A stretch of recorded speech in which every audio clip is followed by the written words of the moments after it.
Matapos ngang talunin ng Chiba Jets ang Talk and Text sa score na 93-75, ay hinahanap ngayon ng mga taga-suporta ng Talk and Text etong kanilang ace player na si Mikey Williams.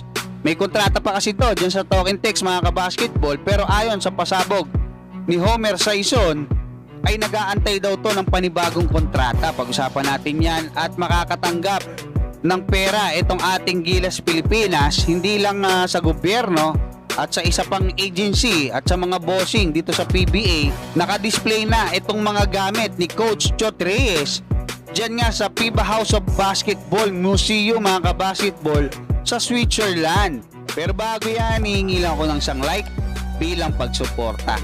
Dito nga sa naging pagkatalo ng Talk and Text dyan nga sa Chiba Jets sa ginaganap na EASL ay hindi nga naglaro itong kanilang ace player na si Mikey Williams. Bagaman meron siyang kontrata pa, no? Alam natin kasi nag-extend siya dyan sa Talk and Text kasi medyo matindi yung kanyang kumbaga dahilan kung bakit wala siya, no? Si Calvin Optana kasi alam naman natin nakaka-champion lang, nakakakuha lang ng gold dyan sa Asian Games, so meron siyang 10 days na bakasyon. Si Pugoy may problema, may health reasons, injured si Poy Eram saka si Justin Chua. Sa kanya extended vacation.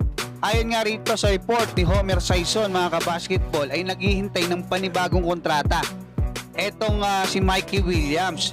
Dito nga sa naging sulat niya sa spin.ph ay kahit nga pumirma ng 3 taong kontrata etong si Mikey Williams noong July 2022, ayon sa kanyang source ay may option daw doon, may clause, no, na nag-a-allow para sa renegotiation, kumbaga negotiation ulit. At in-invoke na nga ni Mikey Williams yan noong April pa mga kabasketball. So kailangan talagang magkaroon ng bagong negotiation ngayon or bagong kontrata. Hindi natin alam kung mas mataas o paano ba, kasi bukod pala dyan sa Talk and Text may mga offer din siya, no, sa NBL, sa Japan B-League kasi magaling eh. Actually kinukuha nga siya, no, gusto siya makuha ni Coach Tim Cone doon sa Asian Games. Hindi nga lang, hindi natuloy. Nag-a-average siya ng 22 points, 3.3 rebounds, 3.2 assists per game doon nga sa title series nila, no? At naka-score siya ng 38 points doon sa Game 6 at tinanghal na Finals MVP.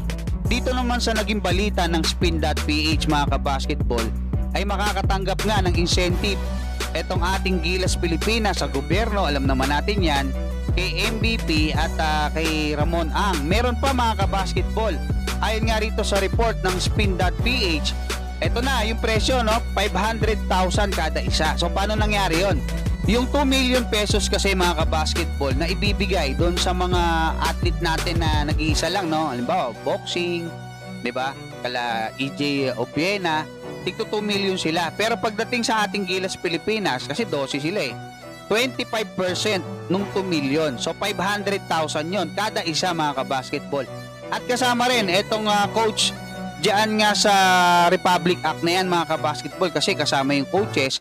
Hindi lang natin alam kung magkano yung presyo, kung 25% din o mas malaki, hindi po natin alam. Bukod dyan, makakakuha rin daw ng incentive o bonus etong ating mga Gilas Pilipinas players. Siyempre mga coaching staff kasama na rin dyan. Ayon kay Al Francis Chua, mula nga rito kay MVP saka kay RSA, yung mga bossing natin dyan sa PBA, no? Magbibigay din ang Philippine Olympic Committee o POC, ayon dito kay Bambol Tolentino, ng 1 milyon. Ngayon, di natin din alam to kung magkano to.